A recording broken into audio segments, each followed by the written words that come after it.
Kweli nimekuja kuamini kwamba mwanadamu anaweza akawa nyoka wakati na saa usiodhani, akageuka kuwa nyoka mmoja mwenye sumu kali, mwenye sumu kali, mwenye sumu kali, mwenye sumu kali, mwenye sumu kali, mmoja ya nyoka mwenye sumu kali. Ni nani aliyekuloga mpaka wakati mwingine kutafuta kupambana na watu wema wenye haki wanaosaidia watu? Watu walikuja wamechoka, ikiwemo na wewe ulikuja umechoka, hata kama unajaribu kutafuta namna gani za kupambana naye, ulikuja umechoka. Lakini ni kizazi gani, au ni kizazi zaidi ya nyoka, tutafute jina lingine, ni kizazi gani ambacho hata shukrani kimekosa? Kama amepotea, kama kuna mahali unaona amepotea, kwa nini wewe ambao hujapotea usitende yaliyokupasa kutenda, ili mwisho wa yote kule mbele tunakokwenda, ambako kule hakuna mjomba, hakuna binamu, hakuna nani atakaye kutetea, ukayaishi maisha hayo ambayo Mungu alikuagiza uyaishi, ambao wewe ili ufanyike kuwa taa, kielelezo. Kwa nini usiyaishi kuliko kujichumia laana pasipo sababu? Kwa nini usiyaishi kuliko kujaa porojo mdomoni na kukosa matendo yaliyo wazi? Kwa nini usiyaishi? Kwa nini usiyaishi? Ishi leo, uishi kesho na hata milele. Haleluya, watu wa Mungu. Nimekuwa nikitafakari kitu kimoja ambacho watu wamekuwa wakisumbuka sana, unajua, ogopa sana kupambana na mtu ambaye hana hila, lakini lazima tutambue kitu kimoja. Mtu aliyenyoka mwema hana hila. Ukijaribu kupambana naye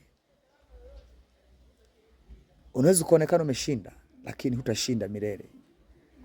Sasa ya nini kujaribu kupambana na mtu ambaye hana hila, hana nia mbaya na wewe au na mwanadamu? Anapambania watu au anapambania haki iweze kutawala, watu wasiumizane. Anyway, kwa interest zako unaweza kusema kwamba mimi hajanisaidia, lakini kwa nini usithamini watu ambao umeona amewasaidia, na kuona moyo wa namna hiyo ni kujaribu kusaidia sana, uendelee sana, huenda hata kwa kizazi chako au wewe mwenyewe ukakufikia. Kwa sababu Mungu au Yesu alipomponya kipofu, haikumaanisha kipofu alikuwa ni huyo huyo dunia nzima. Ilikuwa ni ishara ya wengine vipofu kuingiziwa imani kwamba huenda na kwetu muujiza au neema hiyo itatufikia.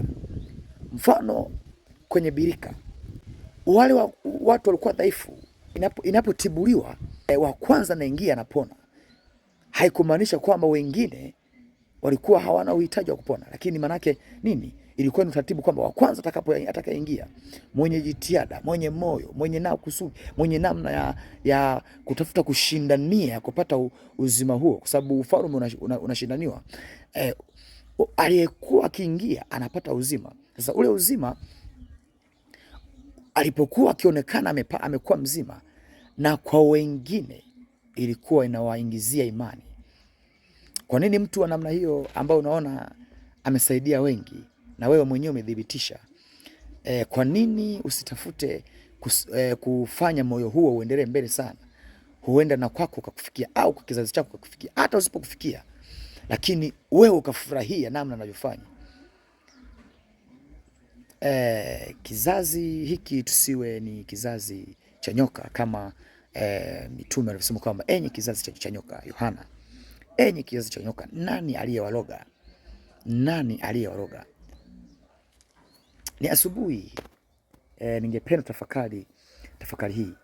Ni nani aliyekuloga mpaka wakati mwingine kutafuta kupambana na watu wema wenye haki wanaosaidia watu?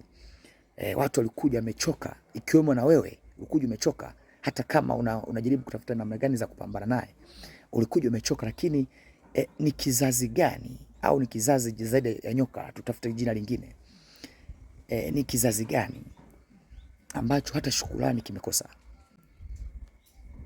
Ni kizazi gani? Yani inanipa kutafakari, kufikiria ni kizazi gani ambacho hata shukrani kimekosa. Anyway, hajakusaidia. Lazima ujue maisha pia mbele yanaendelea.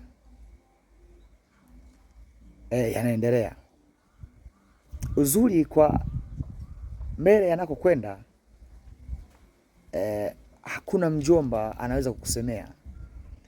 Ni maisha yako na matendo yako, maneno yako ambayo utahitajika utoe hesabu ya ukweli ya namna ilivyotakiwa ungeishi au ungenena, ungetenda, yaweze kudhibitika.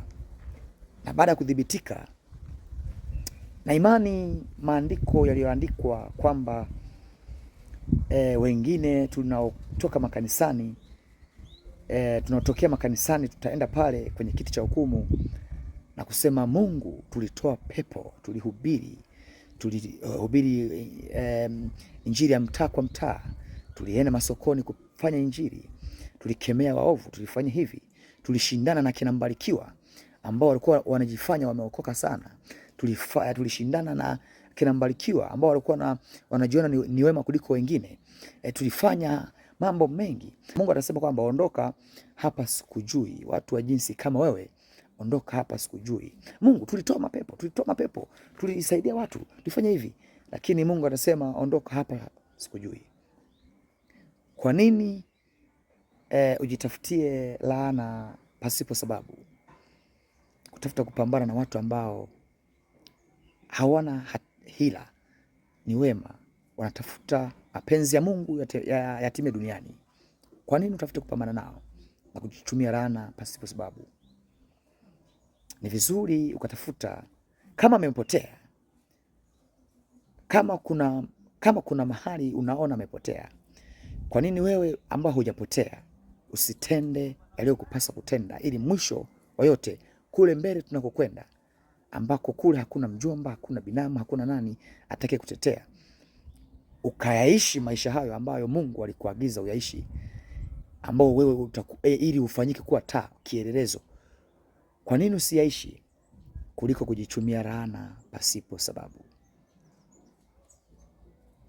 Kwa nini usiyaishi kuliko kujaa porojo mdomoni na kukosa matendo yaliyo wazi?